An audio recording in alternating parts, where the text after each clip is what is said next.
شروع ہو جاتا ہے۔ وہ کہتے ہیں نا کہ اعتبار بنانا، معیار بنانا بہت سمہ لگتا ہے، بہت ٹائم لگتا ہے، لیکن اس کو گرانے میں ایک رتی برابر بھی وقت نہیں لگتا۔ اور لالچ بھی اسی میں شامل ہے۔ بندہ جتنے بھی بلند مقام پہ ہو، جتنے بھی بلند مرتبے پہ ہو، اگر انسان میں لالچ آ گیا نا، کسی کے آگے ہاتھ پھیلا دیے تو انسان بہت نیچے گر جاتا ہے کسی کی نظروں میں۔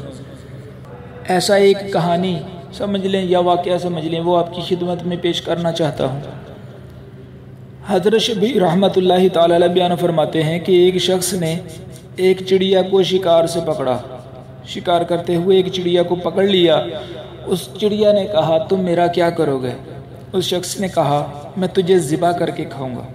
چڑیا نے کہا اس ننھی جان سے تیرا پیٹ نہیں بھر سکتا، میں تمہیں 3 باتیں بتاؤں گی جو میرے کھائے جانے سے بہت بہتر ہیں۔ ایک تو میں تمہاری قید کے اندر ہی سناؤں گی، دوسری بات میں اس درخت پر بیٹھ کر سناؤں گی، اور تیسری بات پہاڑ پر بیٹھ کر سناؤں گی۔ اس شکاری آدمی نے کہا ٹھیک ہے، پہلی بتاؤ۔ اس نے نصیحت کی کہ یاد رکھو، گزری ہوئی بات پر افسوس نہ کرنا، جو بات گزر گئی اس پہ افسوس نہ کرنا، کیونکہ افسوس کرنے کا کوئی فائدہ نہیں ہوگا۔ آدمی نے، اس شخص نے حسب وعدہ اسے چھوڑ دیا اور وہ درخت پر بیٹھ گئی۔ تو کہا اب دوسری بات بتاؤ۔ چڑیا نے کہا ناممکن کو ممکن نہ سمجھنا۔ پھر وہ اڑ کر پہاڑ پر بیٹھ گئی، کہنے لگی اے بد نصیب، اگر تو مجھے ذبح کر دیتا تو میرے پیٹ سے، میرے پوٹے سے تجھے ایک ایک پاؤ کے 2 موتی ملتے۔ وہ شخص بہت افسوس کرنے لگا۔ اس چڑیا نے کہا، اس آدمی نے چڑیا سے کہا اب وہ تیسری بات بھی بتاؤ۔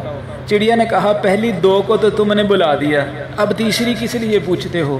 میں نے تم سے یہ کہا تھا جو گزر جائے اس پر افسوس نہ کرنا، جو لمحہ، جو ٹائم گزر جائے اس پر افسوس نہ کرنا، اور ناممکن کو ممکن نہ سمجھنا۔ اب تم خود سوچو، خود غور کرو کہ ایک ایک پاؤ کا میں نے آپ کو کہا ہے کہ میرے پوٹے کے اندر ایک ایک پاؤ کا 1 موتی ہے، اور 2 موتی میرے پوٹے سے نکلیں گے۔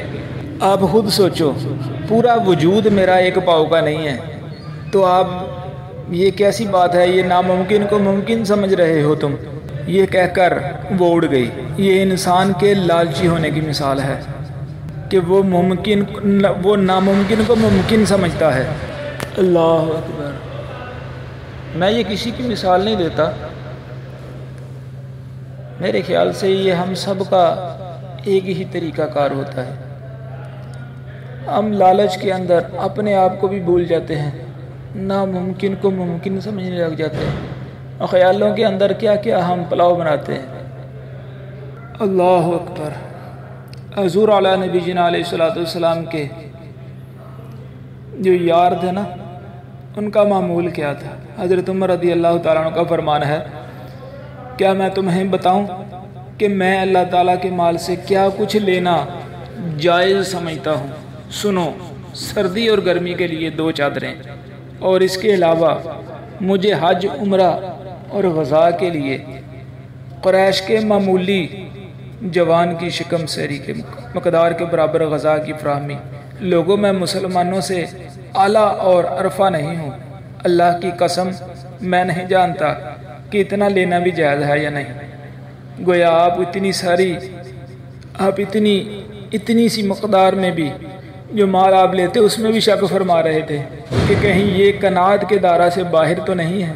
ایک عرابی نے اپنے بھائی کو لالچ سے منع کرتے ہوئے کہا تم دنیا کے طلبگار ہو اور اس چیز کو چاہتے ہو جو کبھی ٹل نہیں سکتی، تم ایسی چیز کے متلاشی ہو جو تمہیں کبھی مل نہیں سکتی۔